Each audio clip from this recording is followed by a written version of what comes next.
SSC पे जो है रिसर्च का फोकस डिजिटल साइड की हुई है। Bismillahirrahmanirrahim. Dear viewers, Assalamu alaikum. I am your host Faisal Raza Khan and you are watching Foresight. Viewers, in today's fast-paced digital age, technology is transforming the way we live, work and interact.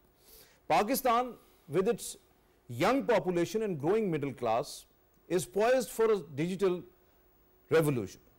From e-commerce and fintech to health tech and ed tech. The country is witnessing a surge in innovative startups and solutions. Pakistan's current digital ecosystem has lots of anomalies like urban-rural digital divide, issues of internet access, digitally unskilled youth, etc. United Nations Development Programme's latest report suggests that Pakistan is the 6th largest contributor to the global middle class growth between 2022 to 2030. So targeted digital transformation efforts from this growing middle class could greatly improve the country's productivity. But what are the drivers to digital growth and what challenges need to be addressed? There are lots of questions which needs to get answers and ultimately the actions and the results. This exciting journey of Pakistan's digital transformation, featuring insights from the industry experts, entrepreneurs and policymakers. Let's discover what the opportunities and possibilities digital growth holds for Pakistan's future. To discuss this important segment, we have in our studios Usman Nasir. He is the former Managing Director, Pakistan Software Export Board, PSEB. Most welcome to you, Usman sir. Thank you very much for your time. Thank you, very kind for having With me. him, Dr. Mohammed Usman. He is the digital transformation expert. Most welcome to you, Dr. Sir. Thank you. And online joining us, Zohaib, Mohammed Zohaib Khan. He is the chairman, Pasha, the Pakistan Software Houses Association. Most welcome to you, Zohaib Khan sir. Thank you very much for your valuable time. Welcome, sir. Thank you very much for inviting me. Usman sir, that United Nations Development Programme's 2024 National Human Development Report actually suggests the moderate digital development in Pakistan. That means that Pakistan at least ranks 79 out of 120 countries. So, particularly in the areas of internet availability, affordability, relevance and readiness. It's actually because of the rural-urban digital divide, as we have just mentioned, low optic fiber coverage, poor cell tower density, limited access to the digital services, and also the slow connectivity. So what do you say overall, how actually this whole gambit or the problems which are there are impacting the digital transformation in Pakistan? Thank you for fielding this question. Now, what is happening in case of Pakistan is slightly lack of priorities, and we need to prioritize. If you want to go and grow in that space, we need to prioritize. For instance, let me give you an example. In 2009, as a reaction to the global financial crisis in 2008, when Sweden launched its 4G spectrum auction, they valued it at around $1.75 million per megahertz. Now, compare that to Pakistan in 2017 at $29 million per megahertz, and India at around $12.5 million per megahertz. The only reason that the Swedish authorities allowed that to happen is because they said, we are going to give it to you at throwaway prices. But then you have to ensure that you have to bring coverage to nearly 100% of Sweden in X amount of time. So what they looked at a long-term growth, a long-term prospect, instead of charging a very high amount upfront. What it resulted in inside 4 years, Sweden's 70% of Sweden got covered, population of Sweden got covered with 4G. And over those 4 years, telco directly contributed to $26 billion in the GDP over a period of 5 years. Now in our case, when we look at our situation, we have sometimes, often we have a, let's say, let's start with the initiation of a project. Something's got to come in, and that's your telco equipment. We often have import duties on telco equipment ranging from 23% up to 36%. So let's say if you are a telco company and you are buying something for $100, now that element is costing you $100 and $36. Obviously, yes. So the ROI needs to happen at $136. Although those $36 you have attained as a country, Pakistan has gotten those $36 as PKR. So there is no value in actually getting something from somebody in the currency that you yourself are minting. Having said that, what has happened is now that organization needs to get $136 in return, which is not available in your rural areas, in your small towns. So what happens is that they then cut on quality, they cut the performance criteria, the coverage criteria, and we ended just up to with maintain those. their cost of doing business. Absolutely. That is the crux of that. That's why the rural area network coverage is actually suffering because of those companies. But the companies has their own saying that whatever they are doing with that. Obviously, those the private companies along with the government and all other stakeholders, they have to decide on that aspect, because ultimately Pakistan is suffering because of that. Dr. Zohaib, a Global Human Development Report says that the Pakistan ranked 164 out of 193 countries in human development, while 135 out of 166 countries in gender equality index. So would it also be the reason to worsen the digital anomalies and the digital divide in the country? Because if your population, your human resource is actually not much developed, not much trained, not much skilled, it means your overall digital transformation would survive, would suffer in that case. Absolutely. For example, as you mentioned, the Human Development Index. Human Development Index basically checks about the level of education, the healthcare, and the standard of living. And if there is a not pronounced standard of living, there will be impact on the digital literacy acquisition of skills. So people will be much reluctant to acquire new skills. Instead, they will be worrying about their day-to-day survival. And this is one of the issues that contributes towards the higher digital literacy rate. And same goes with the gender equality. For example, I think 44% of the women only have access to mobile phone as compared to 81% of the men. There is a very significant number of the population which do not have access to the high-speed internet or the smartphone, and that of course accounts for the more digital lack of digital advancement. So if the people are more educated, digital literacy is high. There are some reports which counts like almost a quarter of population, especially in the female section, they do not have the required digital literacy to use the smartphone to contribute towards the digital advancement or to acquire the new skills. There are several programs by the private sector and the government sector that are working in that respect, but we have to work on. For example, the digital skills is one of the initiatives of the government, which has, like in the last 5 years, has I think completed around 4 million trainings of the digital skills, and around like 1 million to the female students, which is very encouraging. But we need to work more on that, so that people, the HDI index and the gender equality, basically for the more inclusive and equitable access to the digital infrastructure. And we talk about the infrastructure as well. So we need to enhance the fiber connectivity. Currently, Pakistan is ranked, I guess, 16 in the world, which is quite low as compared to the regional counterparts. So we need to work for the last mile connectivity to connect the more consumers, especially to expand the network in the rural areas to minimize the digital divide. And we need to work, for example, more towards the right-of-way issues that companies are dealing. The government is doing several action into that aspect, but yes, we need to more rigorously follow these two initiatives, last mile connectivity and right-of-way for the digital infrastructure and the education of the digital. Your point well taken, Dr. Saab. Zohaib Khan Sahib, a country has over 87 million internet users. Internet penetration is around 46%, means 50% of the population is approximately without internet access. Then we have 71 million social media users representing 30% of population. So why not to have some kind of robust digital village program to digitally transform entire village life, enhance social protection, boost local and national economy?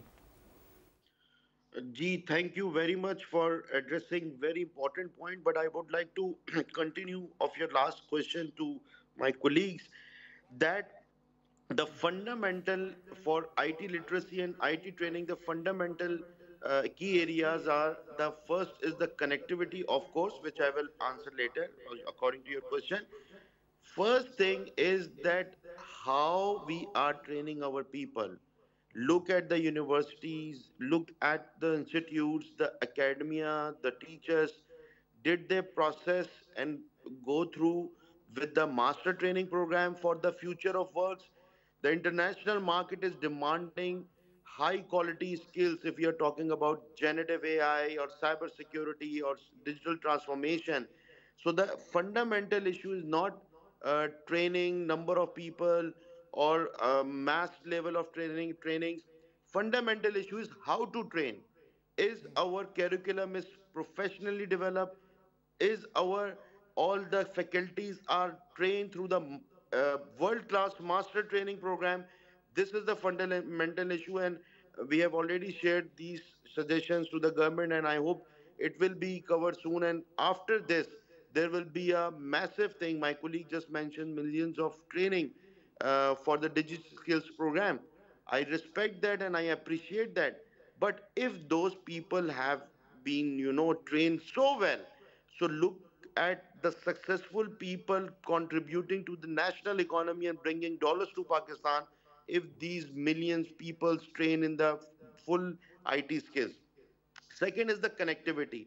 Of course, even for the training, we have amazing potential people in the suburb and the village areas of Pakistan, super talented people. If you are talking about South Punjab, Sindh, Gilgit Baltistan, super. But obviously, take an example of Gilgit Baltistan. They had a connectivity issue, but they form a dedicated IT park with full high-speed internet connectivity.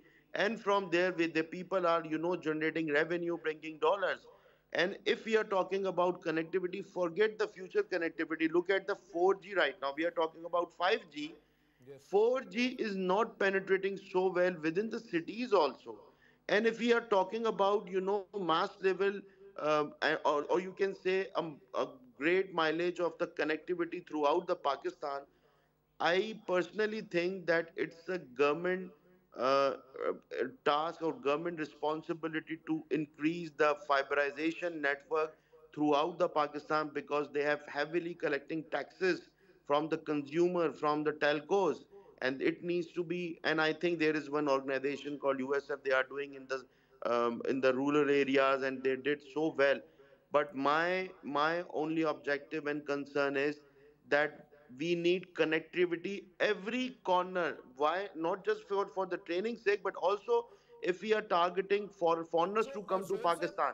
Zohaib sir, when we are talking about particularly the village and the far-flung areas, do you not think so that there is some kind of digital village program could give us those benefits that those rural populations also be connected with the urban population so that the digital divide get minimized, they have the internet access and they get their jobs, their e-commerce through different sort of tools to have the jobs there in villages. That will also give lots of benefits to the country as well, like rural urban migration and all other things would get lesser and lesser impact on the national economy as well. Obviously, I really like this word digital village, and definitely the broader version of digital village is like co-working space, training center, high connectivity, area where people can have fast access to the internet. And once it's done, the result will be first is the training, and then second is they will become a freelancer making a good revenue. And freelancing maturity is very it's limited, their growth is limited. So they will convert into small groups, form the companies, become the medium-sized company and future enterprise edition. So definitely these area, these type of initiative will definitely help in Pakistan.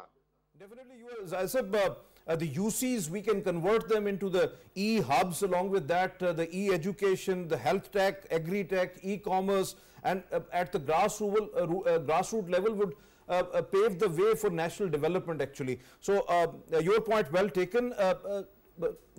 Usman sir, when we are talking about the digital literacy, the skills, improving digital infrastructure, connectivity, governance and public service delivery, the cyber security and the data privacy. It is important that we should have all these areas must have to be in our priority kitty. Do you think that the priorities are there and we are focusing much on this to develop digitally?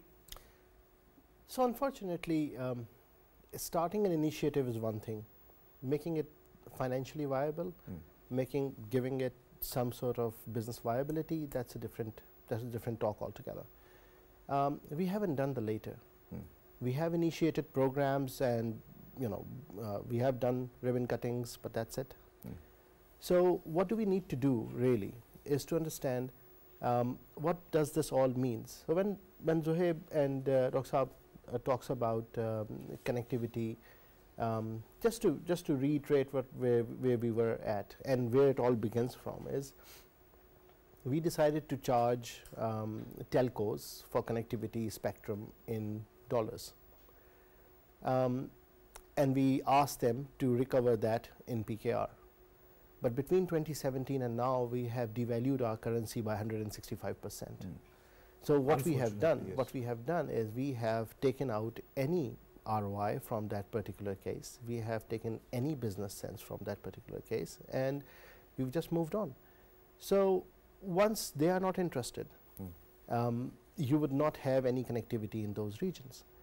Because they are low ARPU regions anyways, and your country's ARPU is probably amongst the poorest in the world. I believe $0.86 per person. So that's not going to help either.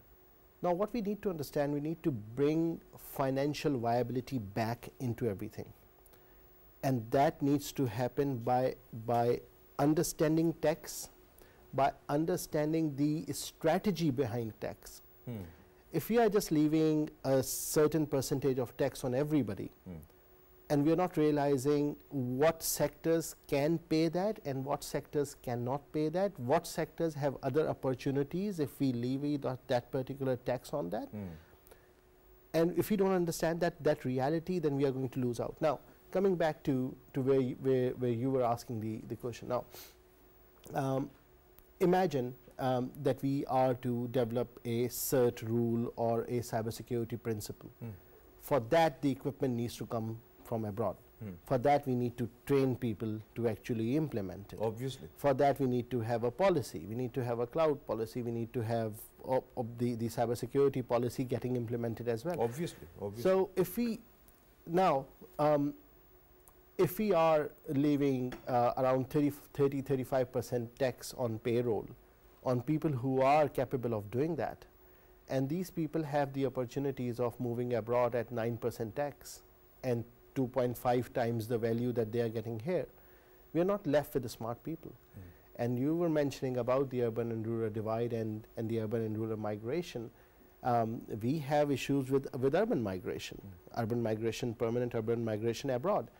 Then we come to the urban and rural migration, is that even if a small town produces somebody smart enough, that somebody smart enough is not going to find jobs and opportunities in that particular region. Yes. And that, this is again a dilemma. And what we are doing is we are robbing that small town of that intelligent person, bringing them to Karachi, Lahore and Islamabad, and then turning back and asking that small town, hey, why don't you actually develop?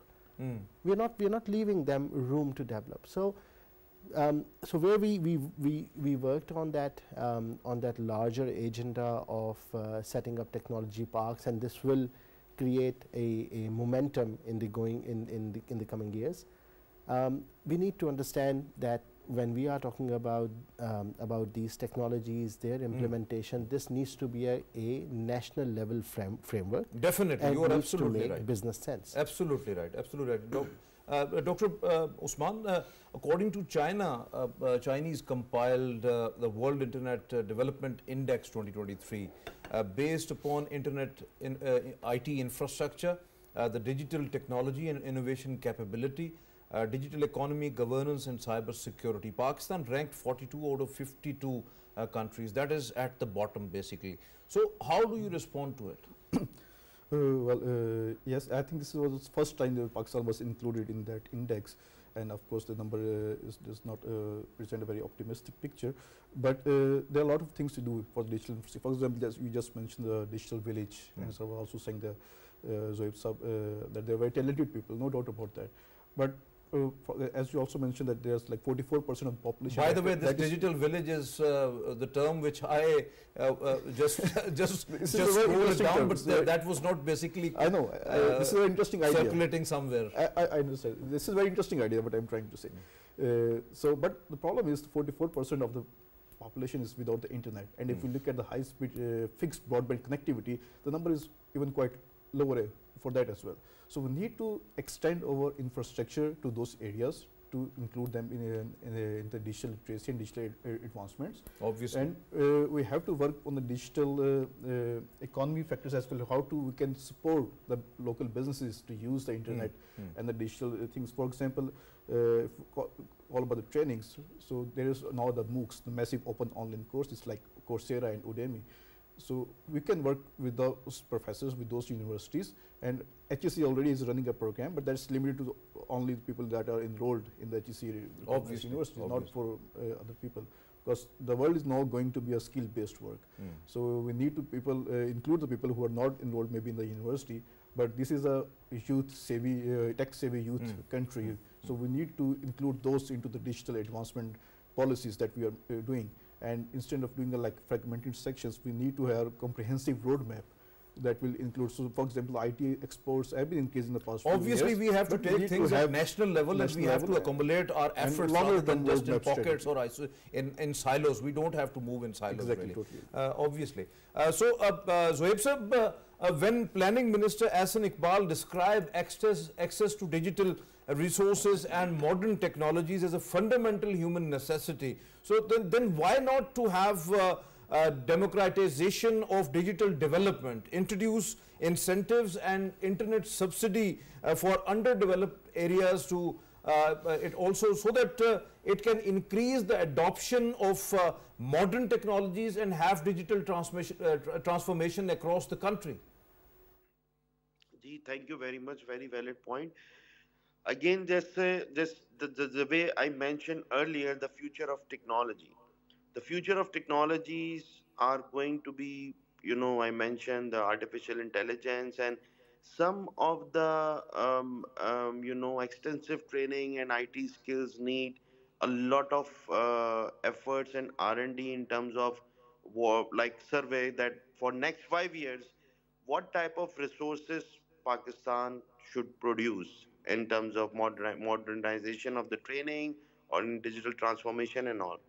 So first thing first, the important area first we need to, and we are shukar alhamdulillah, having a gold mine of Pakistan, which is the youth population, which is more than 63% under the age of 30-35, which means our future is for, if we train and target such youth of Pakistan for next 5-10 years only for IT, this will be a game changer for Pakistan. One, how to do that? You see, subsidy on the internet is secondary. Provide the connectivity to the last mile is important, because in Pakistan we are in the few countries where the internet and 3G 4G is very competitive. But definitely government has some programs for the IT parks to provide the subsidy on the internet, and for the like initiated this word today, digital village concept. Second is the modernization of the train. Most of the times we say that world is the global village, but unfortunately our villages are not global, so that's why I have said that there must have to be a digital village. No, I really like your idea, honestly. So, modernization of training is all about let's expert what's happening in the world, because you see, Pakistan is exporting to the US market for more than 55%. Rest is into North American market and Middle East and Saudi Arabia. We are doing a lot. So we need to analyze what type of resources the world is looking for next 3 or 4 years, and we need to have a strategic plan to have a master training program, curriculum development, testing facilities, and also the international class testing for our people who already are technical enough. Once it's done, honestly speaking, we can do wonders by having a world class, skill set which is eligible and acceptable to the world for any type of verticals of the. And second thing, you're talking about the digital transformation. We all know that transparency comes through the digital transformation. We all know red tapeism, if we want to remove it, digital transformation, digitalization is the only key element. Otherwise, we cannot move forward. Once it's done, So, the Zohaib sir, connectivity you were talking about red tapeism and some of the issues facing the IT industry particularly. Earlier, there were a policy that was approved, 50% of the dollar retention facility for the freelancers particularly. So, how do you see that whether it has created some sort of a win-win situation for the entire sector? What's the current utilization of this facility? Why it was underutilized when it was 35%? very good question. You see, when it was 35%, we previously asking, previous my tenure, we were asking to have the 100% dollar retain. But we analyzed that 35% was there. The utilization of 35% was not even the 10%. So we asked and request government and 50% dollar approved through the SIFC, and with the government policies and intervention. And we worked so hard, and thanks to SIFC for that, that we are now able to utilize those 50%. And what was the issue is the 50% dollar, once we have the retain, how we can, repatriate or take these dollars outside Pakistan. Our young companies, or our most of the IT companies use are young. They are not interested to go to the bank and file multiple forms and wait for 10 days, 15 days to get approval. So it's done through the circular. Now few of the banks have already issued corporate debit card to our IT. And by the way, this 50% is not for just for freelancer, it's for the IT companies also. So 50% dollar retained to utilize. There are two things which is mentioned in the circular of State Bank. One, corporate US dollar card, which they can use for anything, to use these 50% in dollar and without State Bank approval. So some banks already issued, some are working. The second important thing of with that circular is internet banking and mobile banking, to use those 50% dollar retain, which is in process. And honestly, once the execution is being done from the state bank to all commercial bank, this will be another game changer for our IT sector, where they are traveling, the CEOs, their CFOs are traveling. They, like in the world, in every country, while Pakistanis freelancers have account on international virtual accounts or international US based bank account, they just need laptop and mobile. They use their funds anywhere they want, either into going to the exhibition, to going to have some marketing, buy some services. Zohaib sir, your point well taken. Your point well taken. Dr. Saab, to what extent it's true that Pakistan's e-commerce, startup economy and freelancers community is rapidly growing, particularly through which the digital and IT service exports growth is now 2.7 times since 2014, that paving the way for enhanced digital trade in future. Though the digital trade definition is bit, you can say that not in clarity, but let's say for a while that at least the e-commerce is picking up. So how do you see such kind of reports and surveys, whether it's correct and whether we are going into the right direction? Well, that's true that e-commerce sector, the startups and the freelance community is growing rapidly in the past few years. For example, just to give you a stat, like there were like 500 almost e-commerce merchants that were registered with the banks in 2017. The number has now grown to almost 8,000 in this year. So there is a significant growth, and there is, but we have to work with the fintech technologies, with the digital payments and wallets to even promote more that. Raza is a very good initiative in that aspect. Yes, it is, no doubt. But there is a huge potential. There is a very big market. Same with the startups in the last like. As Zohaib Sahab is saying that for the dollar retention facility, they are also working upon mobile apps and also on internet banking as well. So might be it will lesser some of the anomalies and the problems which it will encourage more entrepreneurs to work with the digital payments. Obviously. Because currently the preferred mode is cash on delivery, which is not very a part of the formal economy. Secondly, with the startups in the past like 5 years, there is like near $2 billion raised by the startups. The progress has been slow due to some economic conditions, but recently, but still there is a very optimistic news from that. There are a lot of startups coming up. They're doing a really good work. We need to support that, especially the government also initiated an equity fund recently, which is also a very good policy for the startups. And if we talk about the freelancing community, Pakistan is now ranked second in the world as a top favorite outsourced country. Okay. Yes, so by the online labor repository of because some of the reports suggest that it was earlier on predicted revenue that at least US $8 billion is going to be the market of the e-commerce, and by at least the world's 36th largest market regarding the e-commerce. When we talk about, and at least by 2027, Pakistan can earn $10 billion out of this e-commerce market. Yes. Is it true? Yes, it's expected the market volume will be 10 billion at the current rate of growth. Okay, at the current rate of growth. So it could be potentially more. If that picked up, then it means it would be more. Exactly. It would be more, definitely. In a few years, like 10 years, if we work in the right direction, it could be like top 10, 15 e-commerce markets in the world because of the population of Pakistan. So it can really pick up, but we need to work on that direction. But it's very encouraging news from that front. So Usman, how much Digital Pakistan, this Digi Skills and Smartphone for All, such kind of initiatives remain successful in achieving the core objective of the skill development along with the socio-economic development through the digital transformation? These things are starting now. As Dr. Shah was just mentioning about e-commerce. So the number for e-commerce has grown to roughly around $11 billion already. That's because we only mention the goods e-commerce. There's the service e-commerce as well. When you add the two, like for instance, you add the people who are going to hotels and who are booking a hotel online in Hunza. So that's all data. That's all e-commerce as well. So that has grown to roughly $11 billion. That has grown very quickly. Now, come to the initiatives like Digital Pakistan. Now, Digital Pakistan was a vision rolled out some 4 years ago. The idea was to create a complete digital stack of the country. We added a bit of element to that, and that was the data exchange layer for Pakistan. So the data exchange layer sits higher than the digital stack.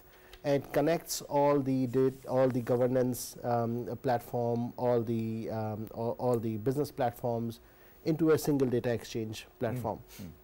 So if you would want to know that how to roll out a policy for, let's say, education in a certain district, you should be able to understand what is the ratio of male population versus the female population there.